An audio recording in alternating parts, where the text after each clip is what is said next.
As árvores mágicas são fadas amaldiçoadas. A Tabita é uma fada e o Homem de Amarelo é uma bruxa. A Tabita criou os talismãs como uma magia de proteção para o espírito das crianças não serem corrompidos por uma entidade demoníaca. Essa entidade tem corpo de aranha e 3 cabeças, a de um homem coroado, de um gato e um sapo. From é um conto de fadas, apesar deles viverem num pesadelo. Essa é a melhor teoria de From que você vai ouvir hoje. Eu fiz ela tentando costurar as pontas soltas que ficaram no meu último vídeo, sobre os talismãs, as árvores mágicas e a aranha. Então, bora pra história da teoria. Pra gente entender como que a Tabita é uma fada, eu fiz uma pesquisa. A origem das fadas remete ao folclore celta. Só que nessa mitologia celta, as fadas não eram seres bonitos e benevolentes, elas eram praticamente monstros que viviam na floresta e elas não eram necessariamente amigáveis com seres humanos. Elas eram criaturas inclusive violentas. Mas a partir do século XVII, a literatura francesa mudou a imagem do que era conhecido como fada e inventou o conceito dos contos de fadas, onde essas mulheres encantadas usavam a magia como justiça, cuidado com inocentes, cura, a proteção dos lares. Então é nessa vertente que a gente vai interpretar From. E agora a gente vai entender a origem da cidade. No começo, a cidade era uma pequena aldeia com alguns moradores. E esses moradores eram muito conectados com a floresta. E várias das mulheres que moravam nessa cidade, elas tinham uma conexão espiritual muito forte com os espíritos benevolentes da floresta. E elas canalizavam o poder espiritual benevolente desses espíritos da floresta para fazer magias de proteção dos lares, de cura acelerada dos doentes. Porém, a tranquilidade dessa aldeia virou de ponta cabeça quando chegaram os colonizadores. Os colonizadores vieram em barcos, e esses barcos a gente encontra desenhado nas cavernas dos monstros nessa imagem.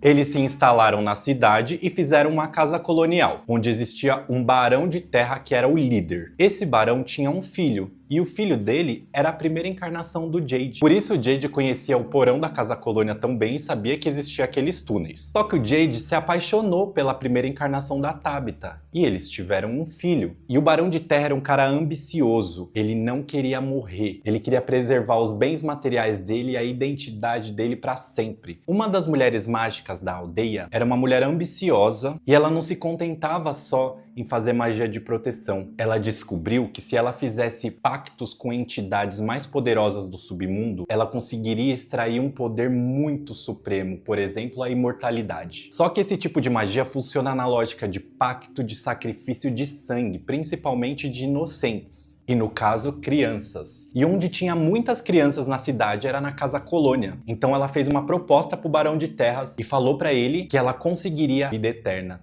Tanto ela quanto ele e as pessoas que oferecessem os filhos ao sacrifício iam ganhar esse poder da vida eterna. Parênteses. As bruxas, elas não nascem com poder mágico. Elas extraem poder mágicos através de pactos e rituais de sacrifícios que elas fazem com entidades demoníacas. Então, nesse momento, quando ela topa ir para esse lado sombrio da magia, ela se torna uma bruxa. E temos referência de bruxa nos desenhos da Miranda, nesse e nesse. O Barão de Terra topa, e eles iam precisar de 8 crianças. Ele obriga o filho dele, o Jade, a oferecer a criança dele, que era o filho dele com a Tabita, pro sacrifício. E eles não tinham o que fazer, eles ficaram desesperados. A Tabita, como ela era essa fada que conhecia dessas magias de proteção, então a Tabita fez um feitiço de proteção. Ela criou os talismãs com barro e com argila, colocou um em cada criança, e ela convenceu aquelas crianças de que elas precisavam ter esperança de que aqueles talismãs iam salvar elas. E elas precisavam ter essa esperança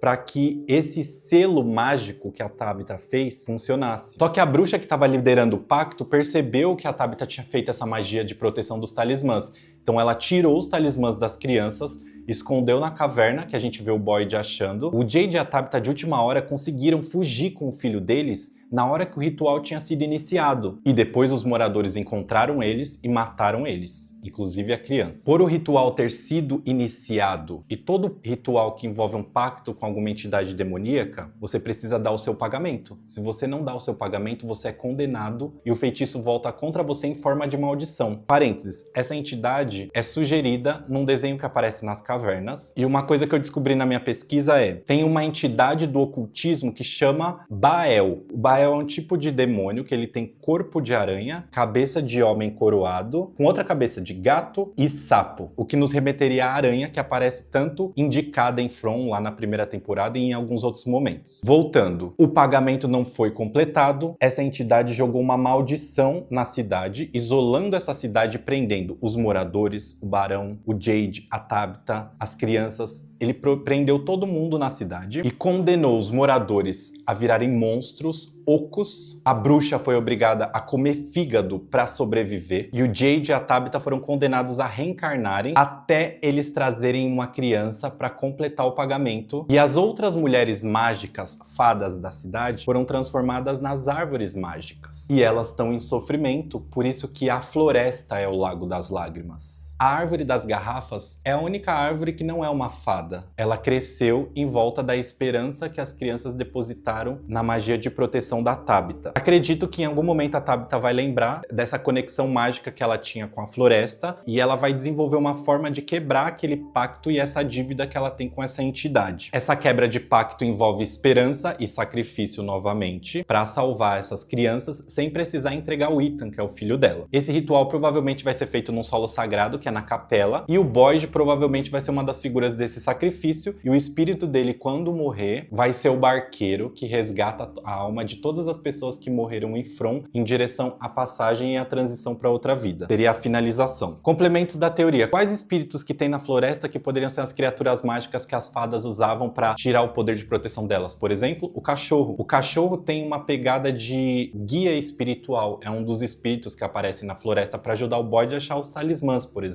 Os corvos, geralmente eles são associados à bruxa e à feitiçaria da bruxa. Só que em From, em alguns episódios, dá a entender que os corvos são alertas de quando a bruxa está por perto. Então eu não tenho certeza se os corvos seriam esses espíritos protetores da floresta também, ou se eles são mais um recurso de feitiçaria da bruxa, que é o Homem de Amarelo. E é isso, gente. Essa teoria eu fiquei pensando o dia inteiro nela, deu um pouquinho de trabalho. Espero não ter ficado tão confuso de entender. Essa teoria ela é quase um complemento da teoria que eu fiz no último vídeo, que ficou em aberto a questão dos talismãs, das árvores e tal. E eu realmente acho que a Tabitha tem alguma conexão mágica lá nos primórdios. Só que eu não imagino ela como uma bruxa, eu imagino ela como uma fada, porque realmente é falado sobre fadas na história da série. A Julie fala lá na primeira cena com o Ethan da primeira temporada: as fadas estão voltando do Lago das Lágrimas. Seria uma justificativa de quando esse pacto fosse rompido e as fadas voltariam à vida. Outra coisa, o Homem de Amarelo, na última cena do episódio 8, fala que ele vê a Tabitha como uma amiga. Porque, dentro da teoria, dentro da lógica da minha teoria,